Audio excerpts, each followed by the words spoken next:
This is The Joe Gaither Show on BamaCentral.com.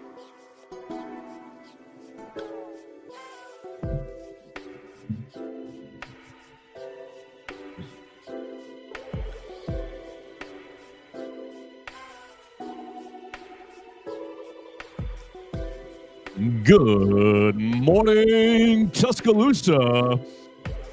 Good morning, Tuscaloosa, Internet world, West Alabama. How we doing today on this Thursday? Welcome in. It's the Joe Gaither Show on Bama Central, BamaCentral.com. You guys are checking us out on the Bama Central YouTube channel, listening to us on Spotify, Apple Podcast, Amazon, maybe on the Bama Central Facebook page.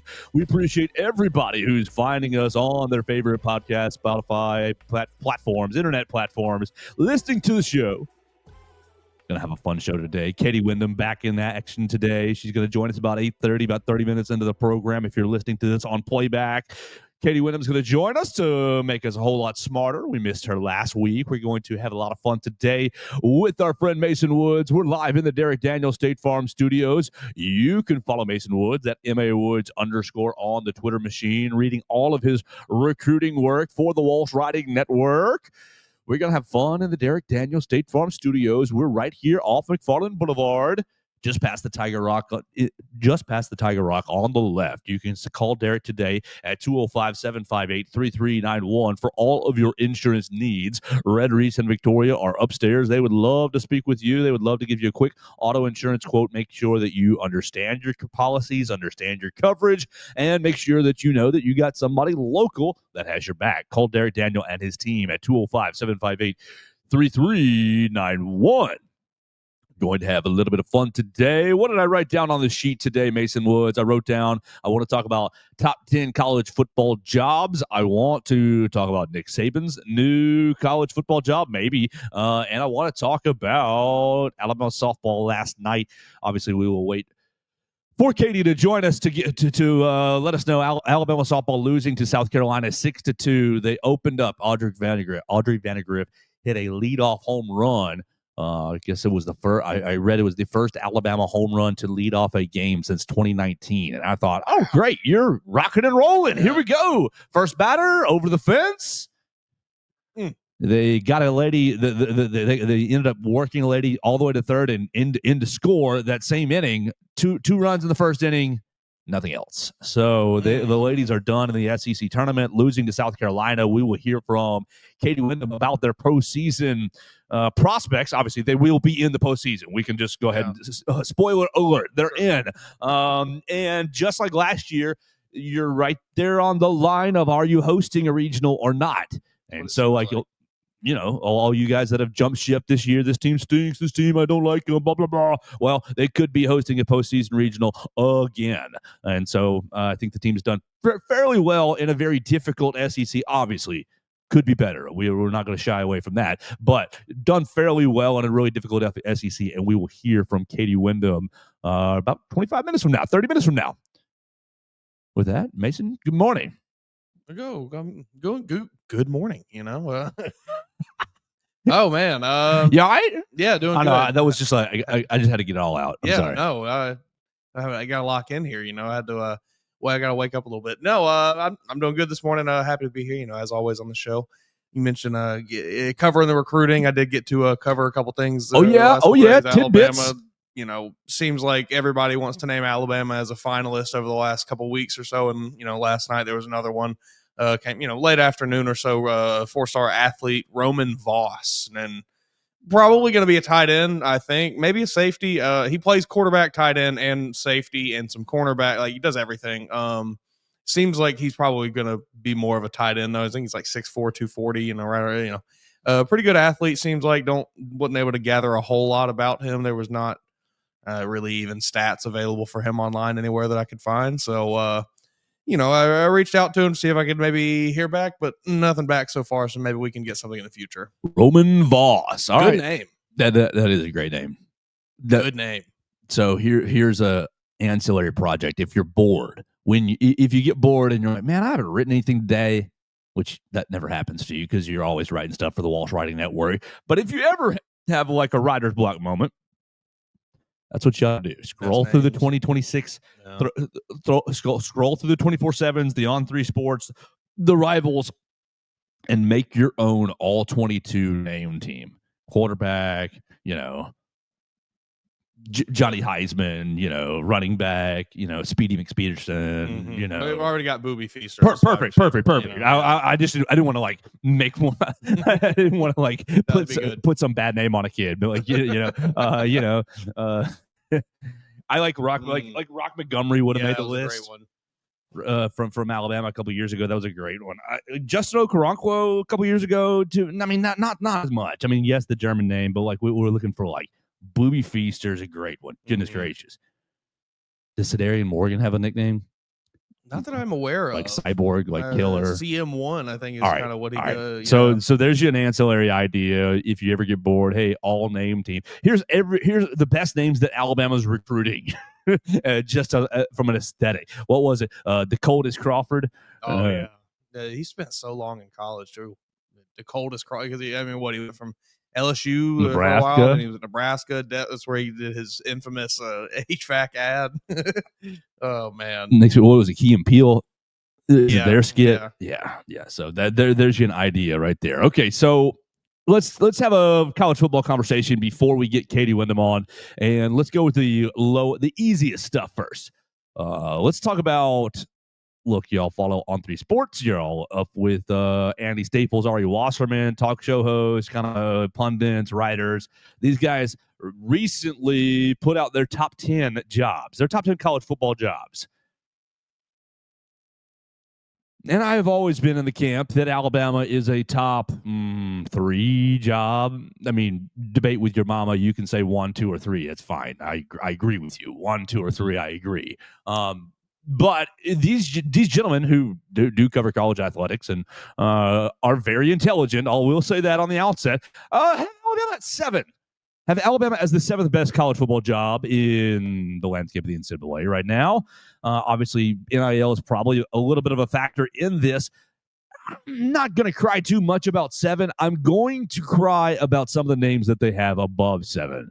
So Mason Woods, just right off the bat, here we go. I'll read you Andy Staples, then I'll read you Ari Wasserman, and then you can open up and just whatever you want to say. All right, Andy Staples and Ari Wasserman both have. Andy has Georgia 1, Ari has Texas 1. Andy has Ohio State 2, Ari has Georgia 2.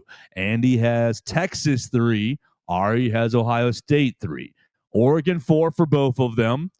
LSU 5 for Andy Staples, Texas A&M 5 for Ari Wasserman, 6 LSU or Notre Dame, for Andy Staples, and 6 LSU for Ari Wasserman.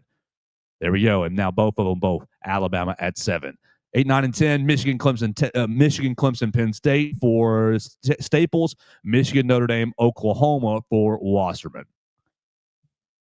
7. I guess my first is Alabama becoming a worse job year after year because of how far you're falling behind in NIL. You asked this question 2-3 seasons ago. Yes, Alabama probably is a hands down top 3 job in the country because they were on the forefront of this. Nick Saban kind of knew it was coming. I understand he tried to fight against it a bit, but he saw the writing on the wall.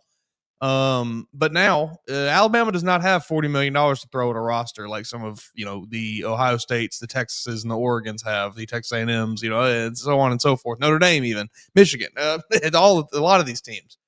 So I'm wondering if that is the reason this job is being pushed down the board here, and to me that would be a valid reason. I think. Obviously, you have ridiculous pressure from the fans in Alabama, so that is going to knock you down a few pegs. But the football culture here is unmatched. A lot of the talent in this area of the country is, you have the best talent at your disposal, basically, between Louisiana, Georgia, Florida, Texas, even, all of these southeastern states. But yeah, the NIL things, you've kind of got one hand tied behind your back a little bit there. And then also, not the fans of Tuscaloosa are not the most understanding people. All right. I don't disagree with any of that. I do think Ohio State is a clear number 1. All right. Yeah.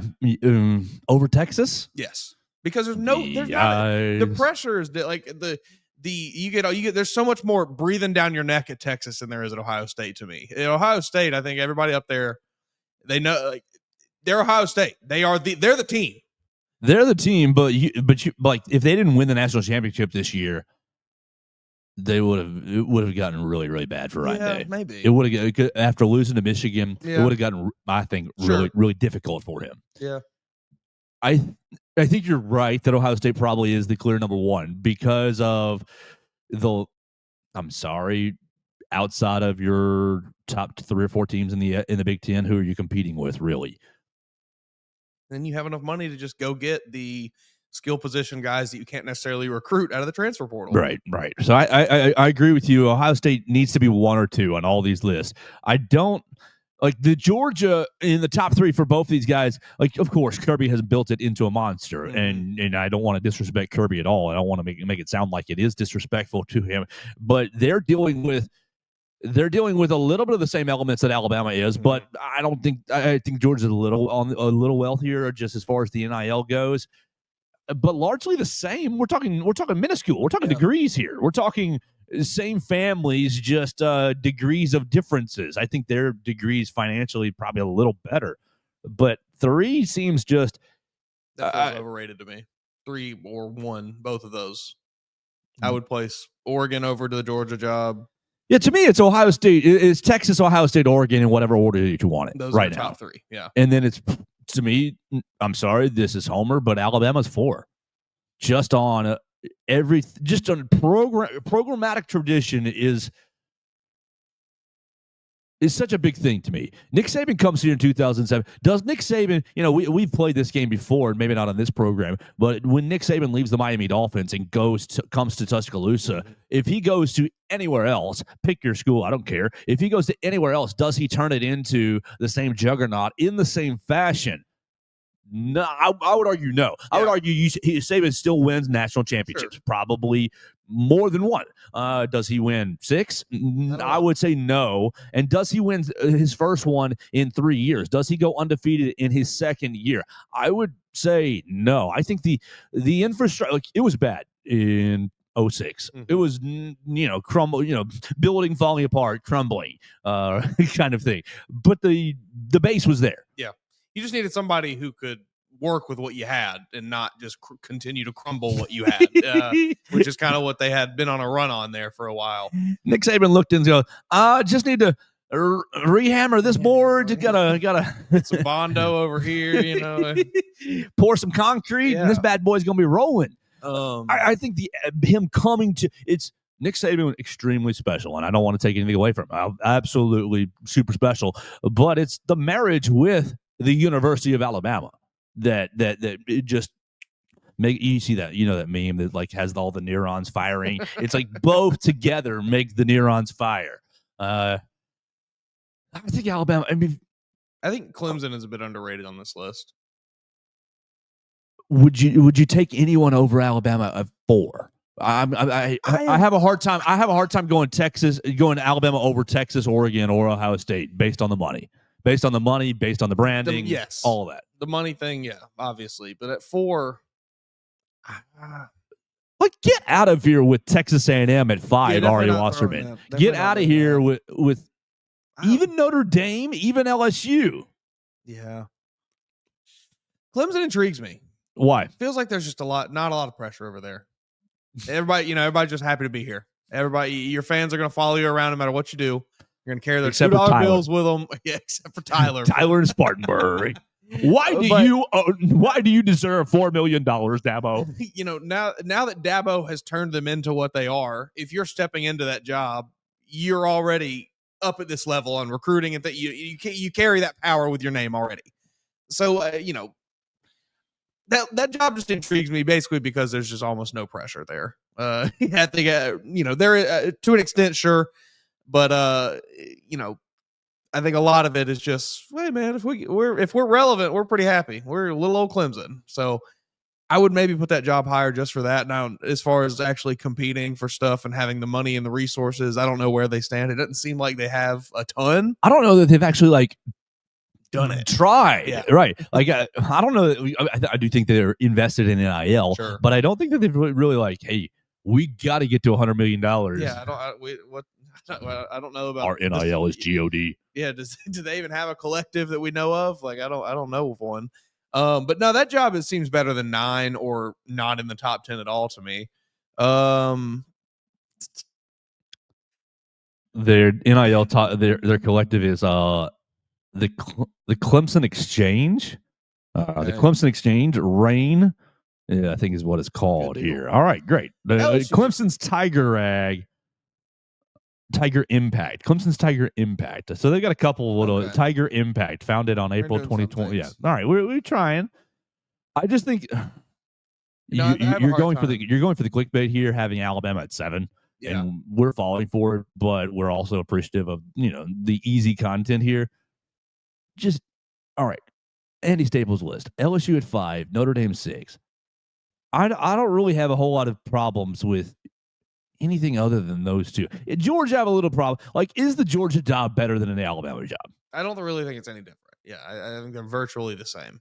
You're under immense pressure now because you think the Alabama fans are bad? The Georgia fans are in my family.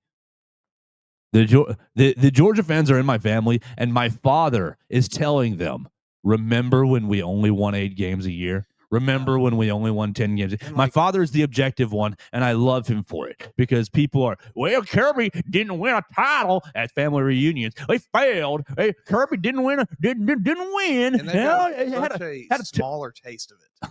Exactly. Like that's and my father sitting in the corner just like silently like, you dummies. I remember Mark Richt. Like Dad's in school with Herschel Walker. Like he's been through Jim Donnan, like in Ray Golf. Yeah, like you've been through some bad times. And so you're sitting here watching. I can remember being at the dinner table when Rick was kind of let go and they brought in Kirby and everybody was all juiced up, and my father was like, it's not a sure thing. It's not a sure thing.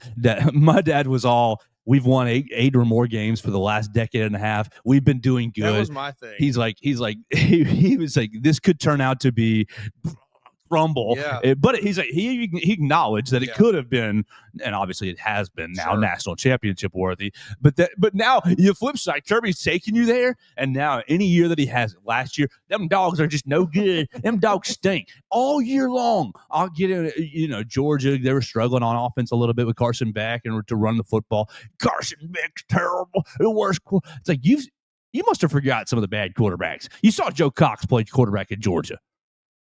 So former tight end coach Joe Cox, current tight end coach. Oh yeah, he still is here. Yeah. Dad. Oof. Like, we just went on a tangent there. I don't know how we got into that, but I don't see this Alabama and Georgia job as being very different here. Kirby's taking. They've got expectations. Oh, that's where we got there. The Georgia expectations versus the Alabama expectations. I think the fan bases are fairly 1-to-1. They're not going to like that when they look at each other. Oh, we're not Georgia fans. We don't look like Georgia fans, and the Georgia fans vice versa. We're not Alabama fans. We don't act like them. Sure. Like, yes, you do.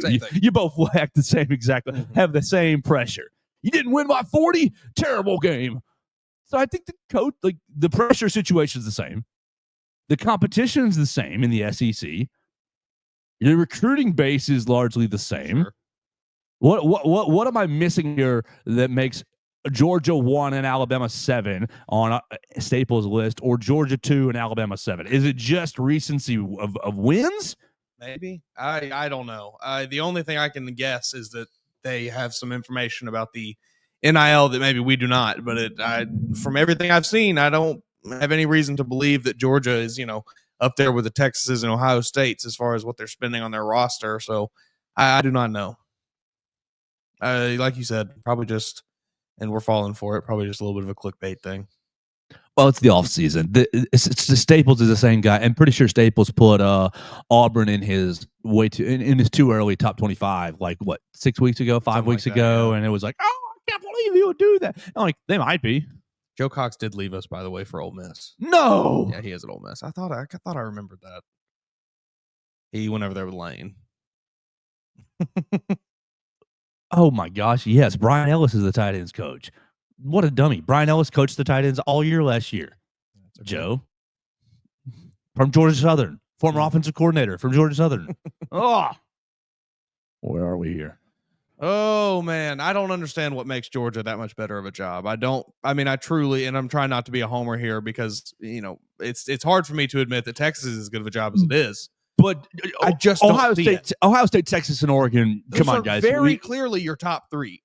Like, it sucks to say that as taking a backseat, but when Alabama can drop $40 million on a rock, then we can chat, because equal footing branding wise, equal footing, historic, absolutely. It's just little resource inequality. Yeah. The longer I think about it, the more I maybe would just put Oregon number one. I mean, because for all the reasons you mentioned, the few bad reasons you mentioned for Ohio State, Oregon doesn't have any of those. What's the pressure on Dan Lanning? I mean, you're gonna slaughter Washington every season. Your only rivalry game, Oregon State. Yeah, the Civil War. Oh man, yeah. I mean, your recruiting is basically done for you. You're competing against Southern Cal in your recruiting. Yeah, like as far as your you got one guy breathing down your neck, I guess, is Phil Knight, and I don't think he's that scary of a man. Probably back him down and just be like, "Hey, get out, buddy." And that might be my number one. I think you're making a great case, honestly. All right, let's shift gears here before we get Katie on. Why don't I? That's what I want to do. I want to tell you about Derek Daniel State Farm. We are live in the Derek Daniel State Farm studios just off of McFarland Boulevard. Call Derek and his team at 205-758-3391 for all of your insurance needs. Home, life, auto insurance, boaters insurance. You know the weather's about to get nice. Boaters insurance, renters insurance. You're about to move apartments across town. This is the season for that. Make sure you have the proper renters insurance, because those landlords do not care about your stuff in your apartment. If there are bad things that happen, you'll be liable for it unless you call Derek Daniel and get yourself some renters insurance. 205-758-3391 for all of your insurance needs. Red, Reese, and Victoria are upstairs. They would love to talk to you. You can talk to them and just say, hey, talk about your policies. They'll run you a quick quote, give you all the information that you need quickly, efficiently. You can make your decision, get off the phone, get back to your life. Call Derek and his team again, 205-758-3391. All right, brother, we got Katie Windham joining us in just a little bit. Follow her at Katie Windham _. She's going to lead us with the Alabama softball coverage, but I will get her perspectives on this next topic. We got to talk about Nick Saban. Nick Saban's staying busy in retirement. Nick Saban is staying busy. Last week, oh man, Dax texts me. He's like, "You let your mask fall a little too much." And I was like, "Thank you, appreciate that." He's right. Nick Saban last week spent a little bit of time with President Trump, and it sounds like that time has resulted in a little bit of news policy. I'm not quite sure exactly the way to describe it. But I mean, I don't know if anyone else. I don't know if anyone that's doing it is quite sure of what's happening either. Sure. So the way that I understand this, Nick Saban, I mean, this is straight from the Athletics headline. Nick Saban to co-chair President Trump's planned commission on college athletics. And so they meet last week here in Tuscaloosa for however long, and spend some time. And obviously they spent some time together before. Coach Saban has been in Washington, oh gosh, 8 times, 10 times in the last 2 years, talking about NIL. He's been there a handful of times with Greg Byrne as well. So he's been doing this. This isn't out of left field. How I understand it. Okay, I'm just going to take this straight from the Athletics article here. The New York Times and Wall Street Journal reported Trump was interested in weighing in with an executive order after the president spoke last week with Saban, who has expressed, and he's been expressing this, concern that college sports is being harmed by big money pouring into it to compensate athletes with little regulation. Yahoo Sports first reported Wednesday that Trump is planning to create a presidential commission to examine a long list of issues facing college sports, from booster-funded payment and transfer rules to conference alignment and Title IX. Nick Saban is going to be the co-chair of this commission, along with Texas Tech's Board of Regents chairman Cody Campbell. So together, Saban and Campbell are going to basically lead this commission that, the way that I understand it, will put together a report on each of these issues, or the report will encapsulate or speak about each of these issues. And so they will, okay, here's what we think about booster funded payment. Here's what we think about transfer portal rules. This is the way transfer portal rules are right now. You guys all know them. And this is the way we think that could fix them. This is conference alignment. You guys all know the Big Ten is an absolute mess. We need to get back to regional conferences. I'm sorry, like, that's my stance, and I will fight anyone on it. We need to get back to regional conference alignment. And then Title IX, extremely important, and I think people are massively... I think nobody really thinks about it. Oh, gosh, I think they're not thinking about it at all right now with what's going on in Washington. So I don't think anything is changing right now. Nothing is changing. I think that Nick Saban and this Cody Campbell are essentially, being tapped to, hey, guys, why don't you give me your expert opinion? And here, you want me to surprise some people? Well done, President Trump. You go out and you find the de facto best coach that you can in college athletics, who has seen, you want to go find the best women's diving coach? You want to go find the best volleyball? No disrespect to the best volleyball coach in the country, but Nick Saban basically is the face of college athletics over the last 2 decades. So let's get him involved. We've all been talking for the last 4 or 5 years. Nick Saban would be the perfect commissioner for college football. So why don't you just give us your expert opinion here? And by the way, we don't want to leave the other side out. We got to get a money guy in here. This Cody Campbell is the co-chair of the Matador Club, a co-founder, of the Matador Club, the NIL collective that we talked about 2 or 3 days ago. This is where my skepticism comes in. This feels like the meme of the guy in the hot dog costume being, we're all trying to find the guy who did this. Okay.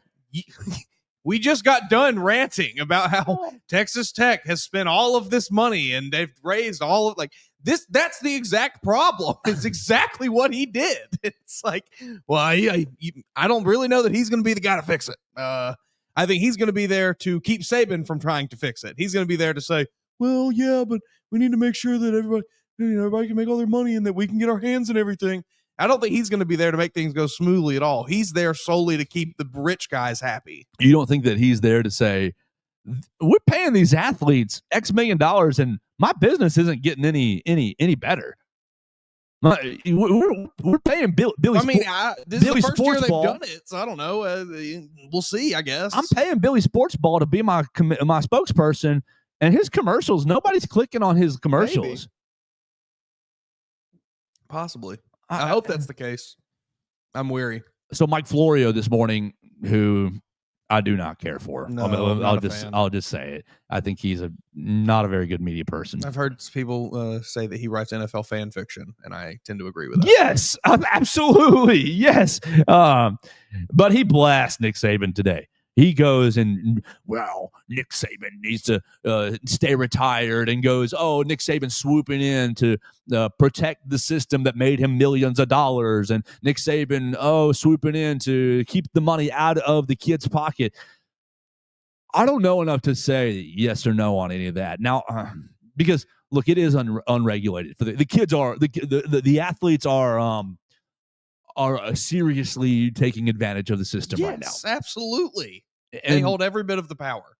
And look, as a somewhat younger person still for another year, I always am kind of pulling for the athlete right there. Like, okay, yeah, get your money. I did send that to Katie, didn't I? Not that I really need her, but we're rolling. Okay, yeah, just checking. All right, cool. Oh, Bert. She just jumped in the back end, just making sure. I've always been pro athlete and pro making the money, but you've got to have some sort of structure here. We're past the point of these kids are being taken advantage of. Now it's flipped the other way. Can we find some middle ground? Yeah, it's classically 2 wrongs do not make a right. Like, it is just because athletes got taken advantage of for a long time does not mean that now, because you hold this power, you get to turn it around and flip it on them and say, we're going to kill college football. Like that. I will stand for you. I will root for the athletes right up until the point where they start killing the sport, and that's where we've gotten. All right. So the only other complication here comes from what's actually going on with the House versus the NCAA settlement court case that's close but not close, and I think they are working to get the. I believe that what I read yesterday was that you are getting rosters grandfathered in, which is a hugely positive thing for really everybody in football, and really all the walk-ons in their careers. They're not having to go look for other opportunities. But you got just like Steve Berman. Okay, here's his settlement. Basically, Steve Berman is one of the attorneys working on this, and he essentially tells President Trump and Nick Saban to please leave us alone. We're almost close to this. His quote: Coach Saban and Trump's 11th hour talks of executive orders and other meddling are just more unneeded self-involvement. College athletes are spearheading historic changes and benefiting massively from NIL deals. They don't need this unmerited interference from a coach only seeking to protect the system that's made him tens of millions. So he's kind of taking the Mike Florio route as well. Maybe this is my own naivety because of how much I trust Nick Saban, but I bet you Coach Saban's going to, once we decide who's doing what on this commission, I bet you he's going to say, let's wait and see what this House settlement does, and then we'll dive in and see how we can. I would think so. I think this is a little preemptive. Yeah, I think if either side wants to truly fix this, whether Nick Saban and, his camp want to fix it or this case wants to be the one that fixes it, like, they need to work together to fix it. This is not going to be like, it's just insane. If either of them wanted to actually fix it, they would not be fighting against each other or telling the other one to keep out of it. So, again, maybe it's just blind faith in Nick Saban because he was my football coach or our football coach for a long time here in Tuscaloosa.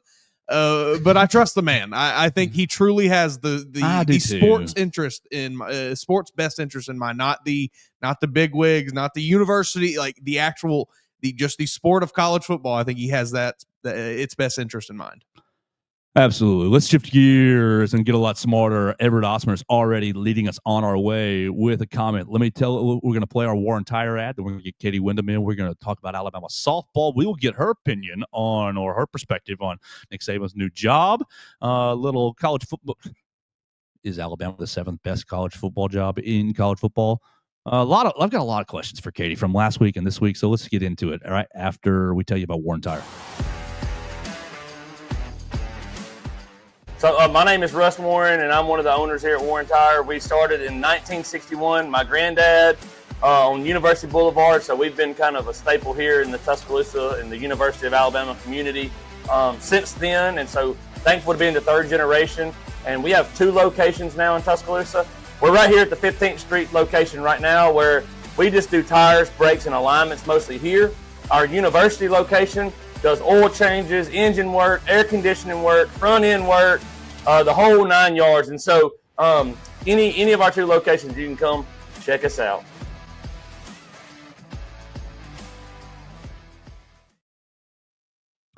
It's Warren Tire and Auto sponsoring the program. We appreciate them joining us each and every day. And now we're joined by Katie Windham. You can follow Katie Windham at Katie Windham _, leading all of our coverage at BamaCentral.com. Katie Windham was up late last night watching Alabama softball lose to South Carolina 6-2. Unfortunate events last night in Georgia. Good morning, Katie. How we doing? Good morning. I'm good. Yeah, that game last night was giving me like PTSD to the last 3 years of Alabama softball, basically. Just inning after inning of 3 up, 3 down, doing nothing offensively, which that has not been this team this year. It was this team basically the last 3 seasons, but not this year. So it's kind of like what's going on. Really, the last 4 games, the offense hasn't been great. Obviously, something they would like to fix heading into the NCAA postseason. So that's a perfect place to start with Katie Windham. Alabama softball losing to South Carolina, beating Auburn 3-2. I was watching the game and texting a friend, and did I jinx it? I went out after the second run. I said, "Oh, Alabama softball starting off pretty well," and then didn't score another run. I texted a friend in the middle of the game. I said, "Oh, they're about to lose. They can't score." obviously I want to have an air of positivity, Katie, but we were going into NCAA regionals. You've had an up and down, up and down regular season, especially in the SEC. Where do we stand? I know in our group chats and our work messages, you say, I think this team still could. How do you feel now that the SEC tournament for at least this program is done? I think they still I think this team will host regional still just because their metrics are good. I think they definitely have the talent to make the Women's College World Series.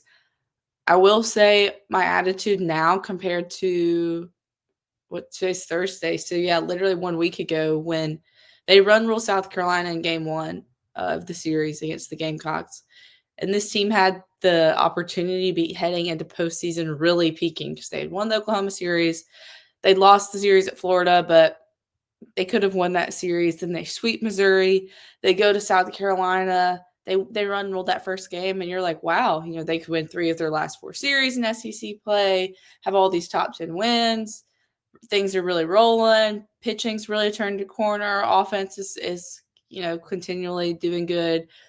And I think part of it was weather affected in that South Carolina series. It was unfortunate that game 2 gets stopped in the middle and it was only 3-1, which the offense didn't do anything else. So, maybe they never would have, but I think they could have. And so game 2 gets stopped and I think the 3rd inning gets picked back up on Friday morning. And then game 3 stops after 5 innings because of weather. Now, I don't think Alabama would have made a comeback in that game, but it just, and then they ended up finishing 500 in SEC play, having to play on Tuesday at the SEC tournament.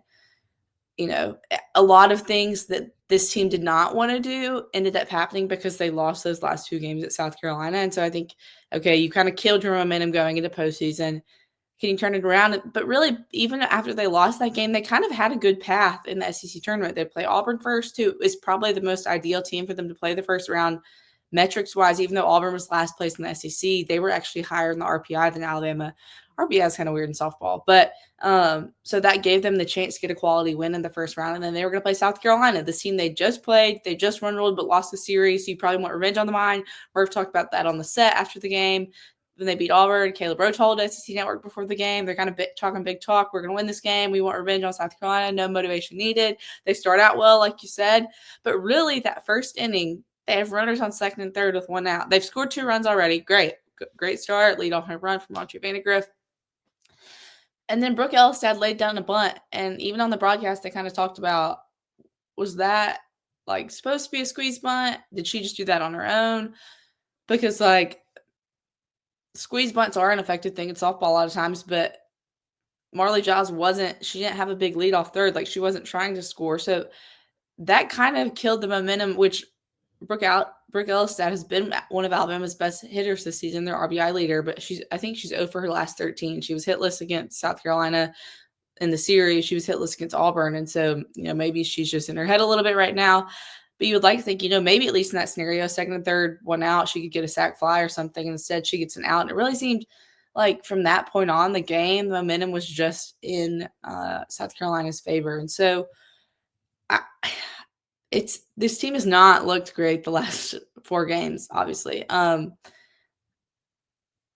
really thought after the Oklahoma series, and then they kind of had a little snafus at Florida, but then Missouri series, they sweep them. Jocelyn Brisky has a complete game shutout in game 3. I'm like, okay, she's really flipped her mentality. This is great for Alabama. If she's really the ace that she's capable of, they will be able to go far in the postseason. And then last night, she comes in relief, gives up 4 runs, 2 home runs to the same girl. And then she looked like she was not having a very good time mentally after she got taken out, was not happy with herself, which understandably, obviously you're not going to be happy with yourself after you give up 4 runs. But I think the mental game has been one of the biggest pieces for her this season that she struggled with. She's even talked about that. And it's still not there. And if you don't have a reliable arm in the circle, it's going to be really hard to make it to Oklahoma City. That was last year's team. The offense was horrible. They were. But they had Kayla Beaver, and she could beat anyone. And so you just needed the key hit at times, and they just couldn't get it. But this year they haven't been able to get the key hit, but the pitching has been so unreliable from week 1, and it's still like that. And so I think this team still is capable of a run for sure, but I'm a little less I don't know if optimistic is the right word, but like I'm thinking that that's less likely now. But then you never want to count out Murph in the postseason or this program. So, it'll be waiting to see and kind of see what their draw is as well, because that'll be big. If they end up as a host, which higher seed do they match up with in the supers? If they don't end up as a host for the first time ever, where do they have to travel for regionals? They should host, but they did leave it a little bit in the committee's hands by losing last night and losing the series at South Carolina. Let's hit Everett Osmer's question for you real quick. Everett Osmer joins us on the Facebook machine and asked Katie Windham. Question for Katie: who do you think will win it all in college softball? Let's pair this question with the current event, the SEC tournament. You've got Oklahoma, Texas, Tennessee, Texas A&M, all still alive. The top 4 seeds starting today. Why don't we get a prediction on the rest of the SEC tournament? And Everett's question: who is your national championship favorite at the moment? The SEC is just so crazy this year because like Florida is top 5 nationally, top 3 RPI, and they were the 6th seed in the SEC tournament and then losing the first round to one of the worst teams in the SEC. So just the SEC, the depth from top to bottom is insane. So really today is the day that the top 4 seeds are playing for the first time. They got that double bye. So Texas A&M, Oklahoma, Tennessee, Texas have been nice and rested. So I would think one of them will win the SEC tournament. It's a lot of times you don't get a lot of doubles in softball where the same team wins the regular season and the tournament title. Would I be surprised at all if Oklahoma won? No, I would not. They did lose their last series of the regular season at Florida. And so people thought Florida was going to have this momentum going into postseason, and they lose yesterday. So you just really never know in tournament play. But I'd probably say Oklahoma for the SEC. And then nationally, it's been a weird year in college softball. Obviously, if you keep up with the sport, Oklahoma's won 4 in a row. They're not the same team this year. That class that won 4 in a row has obviously graduated. So they're a younger team. They've lost more games this year than they have in probably 9 years. But they're still really good. And so really the last couple of years, it's been like, do you take Oklahoma or the field? I'd say this year Oklahoma is part of the field, but then it's like you also don't want to count them out. Texas A&M's probably going to be the number 1 overall seed, but then Alabama won a game in that series in College Station and really could have won the series. That was back in mid-March when Alabama basketball was playing in Cleveland. So then I'm like, is Texas A&M really that good? Will they win the national title? Tennessee has one of the best pitchers in the country, Carlin Pickens. They've never won a national title in softball. They went to Oklahoma City a couple years ago, but they seem to, Alabama beat them last year in supers. They seem to choke a little bit in the postseason. So I don't know if they're going to have what it takes to make it all the way to the championship. I don't know. This is a bad answer for Everett.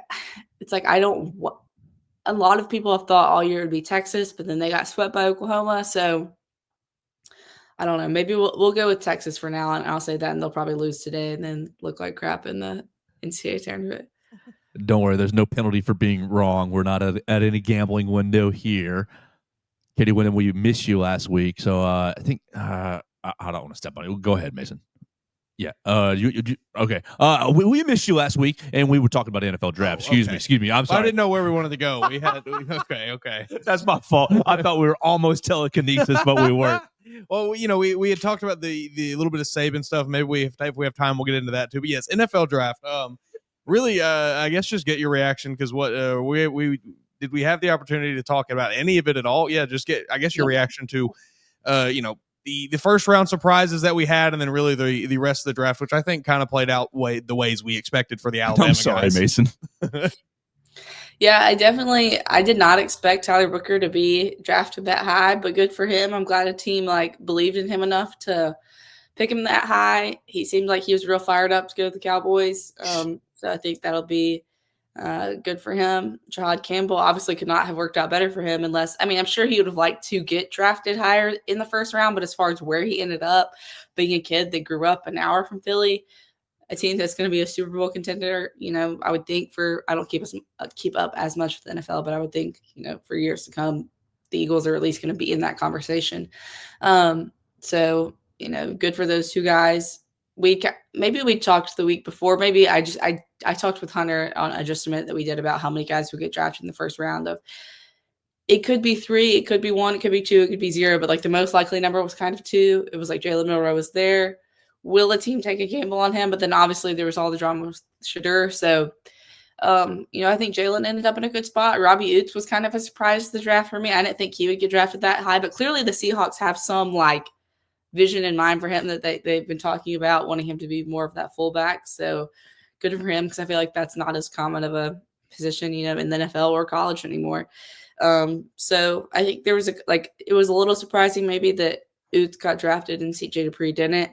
I had done our little profile, our pre-draft profiles on the players. I'd done the one on Burn Up, and he'd been projected to get drafted, by a lot of people, but it's kind of better. I feel like sometimes for punters when they don't, because they have a little more say maybe in where they want to go. And it seems like he's pretty fired up to go to New Orleans. So, I guess overall a successful draft for Alabama. Maybe not as many first round picks as we saw consistently in the Saban era, but I mean, we all knew going in there wouldn't be. So the streak continues to first round picks. A lot of guys I think found good spots, and so I think y'all talked about it on the show. Next year's draft is really going to be interesting to see where some Alabama guys end up and who can really up their stock this year and who can answer some question marks on themselves and things like that. Yeah, Katie Windham, we'll just go right there. Is Caden Proctor going to be the first overall pick, or we'll just widen it a little bit? A top 5 pick in next year's draft?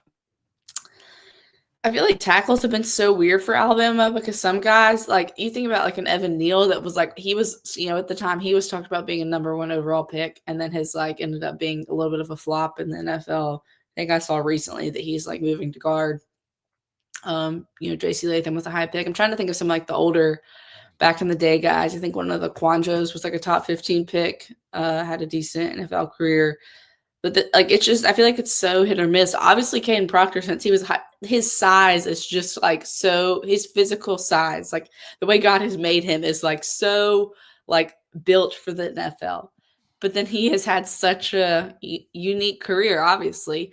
And so, I think I saw some tweet about how he's going to be like the most controversial prospect for next season. So we'll see. Maybe he will. I hopefully for his sake this season he'll be able, and for Alabama's sake, he'll play well enough that it'll kind of solidify that he is a top 10, top 5, top 3 worthy draft pick for some team that needs a big old offensive tackle. We've been having a lot of fun this week on the program, Katie, talking about next year's schedule. Once again, we thank Katie for her time. Go follow Katie Windham at @KatieWindham_ on the Twitter machine, leading all of our coverage at BamaCentral.com. We've been talking about next year's schedule, talking about what is a trap game, what is a dangerous road game. Obviously, everybody sees the trip to Athens because of the team on the field, but maybe just psychologically in the mind. What do you see next year as maybe some pitfalls for Alabama as far as the road games go? We know what happened last year on the road. How could Alabama maybe improve, or what should they look out for on the road in 2025? I think that South Carolina game is going to be really tricky because, that was a game South Carolina literally could have won at the last second. And I remember at the time, Alabama fans were pretty irate because just the Vanderbilt game had been the week before. And so they're thinking South Carolina is this bad team that Alabama should just kill. I think kind of thinking in the past mindset. And then obviously the Gamecocks turned out to be pretty good last year, kind of a fringe playoff team as well. So, that's going to be a team with a returning quarterback, right? So Lenore Sellers. Anytime you have that in the SEC, it helps. That can be a pretty wild environment. Last time Alabama played there in 2019, I guess, they just kind of jumped on them early and kind of were able to shut the crowd up. That was the hottest I think I've ever been in a football game, because their stadium is just kind of down like in a sun pit. It was so hot. But I guess this year I'll be in the press box, so that'll be nice. And then, obviously Nick Saban, greatest college coach of all time, won 6 national championships. He just had trouble in Jordan-Hare for whatever reason, every other year after every other year, going down there, either losing, barely winning. I mean, the last 2 Iron Bowls in Auburn have been both times Auburn was 6-5, I think.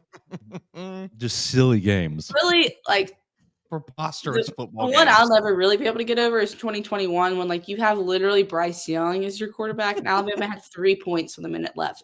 Against And it was TJ like- Finley. And yes, it was like, how did this happen that the offense is what's the issue in this game that like they can't it was just nuts. And then everyone knows what happened last time with 4th and 31. And then the 3 or 4 times before that, Alabama lost. So will DeBoer have the same issues, or will he be like, this team's bad, we're better, we're gonna win? Now their road record last year would say not necessarily, but I think this is more his team, and so that's kind of, will the Jordan Hare voodoo affect Kalen DeBoer as much as it affected Nick Saban? I don't even know if it did that affect Nick Saban or what? It just never made sense to me. I was like I remember that 2021 season. I was like, okay, because at that point Alabama had lost 2 in a row and Auburn had lost 3 of the last 4. But that Alabama team was just so much better. Had Bryce Young, he was just rolling. I was like, Alabama should win this game easily. And then that was, I guess, the first Iron Bowl I covered for Bama Central. And I'm up in that corner press box in Auburn. And they had 3 points with like a minute left. And I was like, how did this happen again? But then obviously Bryce did work a little bit of his magic. That 3rd and 10 incompletion, and Bryce just smiles big, like, meh. Yeah. That was probably the most like collective reaction I've ever heard in a press box, is that the touchdown at the end of regulation to tie it. Just because it was like, there's no cheering in the press box, but it was kind of like everyone gasps just because it's this shocking moment of just so contrary to how the rest of that game had gone. But so yeah, I think kind of South Carolina and Auburn, and then obviously Georgia. I mean, all of them, I think, are going to have their challenges, and especially we saw last year they really struggled on the road, and it wasn't even necessarily environment based, because obviously it's been well documented Vanderbilt there's more Alabama fans there, so we'll see. You mentioned Nick Saban as a part of that discussion, talking about Jordan Hare going down there and struggling. I want to ask you about Nick Saban and his current dealings now. News comes out this week that Saban will be co-chairing this commission, I guess, to investigate NIL, college football, and come up with some sort of solution. I really just want to ask your take, whether or not you think that the people who are kind of chastising Saban for doing this as like, oh, you're just trying to protect college football, you're trying to protect the brands, do you think that Saban is, in the best interest of the sport trying to make these decisions, or just kind of in that camp of trying to protect the system, I guess, as you could say it? I don't really think if he's just trying to protect the system, I don't really see why this would be like worth his time. Like there's something I saw on Facebook the other day, which I know a lot of stuff on Facebook is fake, but it was from, I think it was from Forbes. It was talking about how much money his car dealerships make. Mm-hmm. I mean, the man is $100 millionaire. So like he could be sitting back on the beach every day, which that's what I would be doing if I was him. He chooses to do other things, but I mean, I think he does go to the beach and the lake a lot, but as he should. Yeah, for sure. I think he does have the interest of the players and the sport in mind, because before I got on, y'all were talking about the players used to get taken advantage of, and I think a lot of them still are, just in a different way. They're getting taken advantage of by predatory agents that are, giving them bad advice, taking too much of their money, telling them, you have the leverage in the situation, and then they don't. So then they enter the portal, and then they don't have anywhere to go, or they end up getting less money, and so there's issues all around college football, and it's been like this since really NIL was enacted, and it's been great. The guys have been able to make money. It makes me a little sick sometimes when I think about like a third string offensive lineman makes more in a month than I do in a year. But good for them for the way they were, how big they are, that they can, have, good for them for being born. Yeah. That they make all this money and then don't have any expenses either, because like, as somebody who's known a lot of student athletes over the years, even pre-NIL, especially a place like Alabama, they were well taken care of. Okay. All their schools paid for, their housing. They got a stipend every month anyway. All the food they want, like football wise, not every sport, football. I mean, most other sports got a lot of that stuff too. But if it had originally been what it was supposed to be, if guys can make money off their name, image, and likeness, they can go sign autographs for money. They can sell jerseys with their name on it. They can sell T-shirts. They can do camps with their name and charge kids to come, whatever. Which this is a side note. It always makes me laugh when like we go cover like a player doing like a camp in the summer, and like the news stations are like, this is what NIL is all about, like giving back. And I'm like, giving back by charging kids $100, $200, $300 for this, like, yeah, what giving back. So that's a side note. If they're doing it for free, then like, yeah, that is giving back. But when they're charging kids to come to their camp just because their name is XYZ, like, is that really giving back? Bitty football camp, $400. Yeah. Because like Alabama has done football camps every summer for forever, you know, that they can come meet the players and whatever. But yeah, but the problem was it was never going to be that because there was never any regulations. So Texas A&M booster could tell a guy, "I'll give you $1 million for your autograph," and Texas booster could say, "I'll give you $1.5 million," and that's kind of what it's been. It's like, if we can outbid you, we can give you more. Like, so yeah, it needs help. It needs regulations. And I think Saban does have the sport and the players' best interest in mind. He developed relationships with these guys for decades. And like, he could choose to completely wipe his hands of this and just be kicked back on the beach and where's their house in Jupiter or whatever. Like, you know, so he wouldn't be doing this if it was just the interest of putting like more money in people's pockets. Like, I don't think Nick Saban is a saint. Like, I don't think he does everything with pure motivations. But I think this is with like the, you know, the best interests of the sport and the players in mind, because he, like, there's things like you know, with the House settlement of will there be walk-ons or not. I don't think that's best for the sport. I don't think that's best for all those kids who have been walk-ons that, you know, some of them are walk-ons because their family gives a lot of money to the school. Some of them are walk-ons because they work really hard. And sometimes walk-ons become, I mean, we all know stories of players at schools all over the country that are walk-ons and then become like Levi Wallace university. So I don't think that's best for the sport. And so it has already had so many negative ramifications. There's been a lot of great things for guys that have been able to take care of their families, you know, just make money for themselves. But there's also been a lot of negative things as well. We've had a lot of fun this morning with Katie Windham. You follow her at Katie Windham _ on the Twitter machine. She leads all of our coverage on BamaCentral.com, writing football, men's and women's basketball, softball, baseball, gymnastics, literally every sport at the capstone. Katie Windham is covering it. So follow her at Katie Windham _ Katie, we appreciate your time today. Thank you so much for joining us. Yeah, thanks for having me on, guys. Absolutely. That's Katie Windham joining us. She's going to have a great day, and so will you. We're going to get out of here for the day. Leave us a comment at Joe Gaither 6, at MA Woods _ at Katie Windham _ Call us on the voicemail machine at 205-462-7340, extension 800. Call Derek Daniel. Go see Warren Tire. Get your car taken care of with Warren Tire. Make sure you're properly covered insurance-wise with Derek Daniel.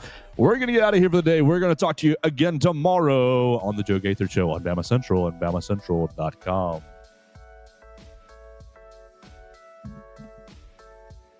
Thanks for joining us on today's edition of the Joe Gaither Show on Bama Central. Keep up with Joe on all his social media pages at Joe Gaither 6.